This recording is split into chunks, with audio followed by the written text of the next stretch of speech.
तो मैं बात कर रहा था पेरियार की।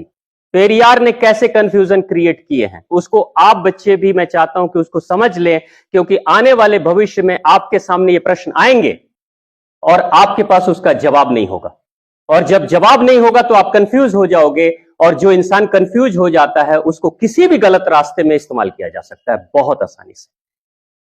तो पेरियार के प्रश्न हैं 15 प्रश्न। ये 15 प्रश्न सभी सनातनियों को जानना बहुत जरूरी है। पहला प्रश्न पेरियार कहते हैं, पहले ही डिक्लेयर कर देते हैं मैं नास्तिक हूं, मैं भगवान को नहीं मानता या भगवान के अस्तित्व को नहीं मानता, उन्होंने कहा। अब उन्होंने 15 प्रश्न किए। पहला प्रश्न उन्होंने किया, क्या तुम कायर हो? यह भगवान से प्रश्न है, यह उनकी किताबों में लिखा हुआ है। क्या तुम कायर हो जो हमेशा छिपे रहते हो, कभी किसी के सामने नहीं आते? यह पहला प्रश्न। बात तो सही है, हमारे सामने कभी भगवान आए? हम चाहे कितनी भी पूजा कर लें, आज तक आपने देखा है भगवान को सामने आकर खड़े हो गए? नहीं। तो ये बात तो सही लग रही है, लेकिन पेरियार को एक बात समझने की जरूरत है कि भगवान का जो कॉन्सेप्ट क्या है। आप अगर पश्चिम बंगाल क्षेत्र में जाओगे तो वहां सबसे ज्यादा किसकी पूजा होती है? दुर्गा माता की होती है ना। किसी बंगाली से आप पूछोगे, आप में से कोई पश्चिम बंगाल से हैं? नहीं है, कोई बात नहीं। जब आप पूछोगे तो ज्यादातर मैंने पूछा है लोगों से कि आप किसकी पूजा करते हो, तो वो कहते हैं हम शक्ति पूजा करते हैं। दुर्गा माता नहीं बोलते, शक्ति की पूजा करते हैं। आप एक बात बताइए, शक्ति कोई दिखा सकता है? आपके अंदर शक्ति है, सबके अंदर शक्ति है। शक्ति नहीं होती तो यहां चल के नहीं आते, शक्ति नहीं होती तो कान सुन नहीं पाते, दिमाग सोच नहीं पाता, मन विचार नहीं कर पाता। इसी शक्ति से तो हम सब कुछ कर रहे हैं। आपके अंदर प्रेम है, नफरत है, क्रोध है, ईर्ष्या है, लालच है, कामना है। क्या आपने देखा है इसको? कोई आकार है इसका? यह निराकार है। जब यह निराकार है तो पेरियार कह रहे हैं तुम छिपे क्यों रहते हो, सामने क्यों नहीं आते? वो कहां छिपा है? वो हमारे अंदर है सॉफ्टवेयर बनकर। सॉफ्टवेयर को देखा नहीं जा सकता, लेकिन सॉफ्टवेयर से काम कराया जा सकता है।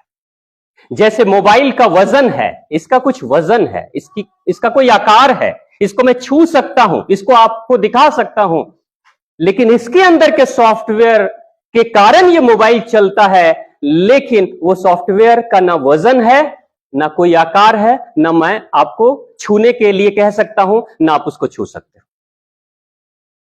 लेकिन क्या सॉफ्टवेयर के बिना मोबाइल चलेगा? नहीं ना। यानी भगवान कौन है? भगवान की वो शक्ति जो ममता के रूप में, करुणा के रूप में, प्रेम के रूप में, निराकार रूप में हमारे अंदर रहती है सॉफ्टवेयर बनकर, जो हमारे इस हार्डवेयर को चलाती है। वही सॉफ्टवेयर जो हमारे हार्डवेयर को चलाता है। अगर हार्डवेयर से सॉफ्टवेयर निकाल देंगे तो फिर क्या होगा? क्या होगा? चलेगा? नहीं चलेगा। और क्या होगा? तुरंत 4 लोग आएंगे, कंधे पे बिठाएंगे, लिटाएंगे, लेके चले जाएंगे, या तो दफना देंगे या तो जला देंगे। यही होता है ना। यानी जिस दिन सॉफ्टवेयर का हार्डवेयर से विच्छेद हो जाता है, उसी दिन ये पूरा तंत्र अशुद्ध हो जाता है, शव हो जाता है। और जब तक सॉफ्टवेयर हार्डवेयर के साथ जुड़ा रहता है हमारा, तब तक हम शव नहीं, हम शिव होते हैं, हम पूजनीय होते हैं, पवित्र होते हैं, घर में रहने की अनुमति होती है। और जिस दिन ये सॉफ्टवेयर हमसे जुदा हो जाता है, उस दिन हमारे ही बने घर से हमको ही बाहर निकाल दिया जाता है। एक दिन भी आपके बच्चे आपको घर में नहीं रखेंगे।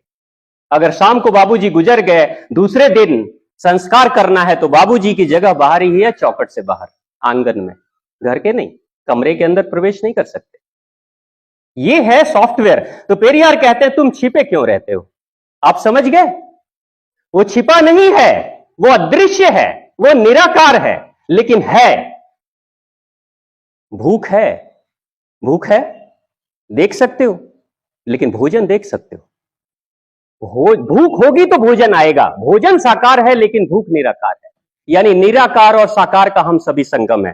पेरियार आगे का प्रश्न करते हैं, दूसरा प्रश्न, क्या तुम खुशामद परस्त हो जो लोगों से दिन रात पूजा अर्चना कराते हो?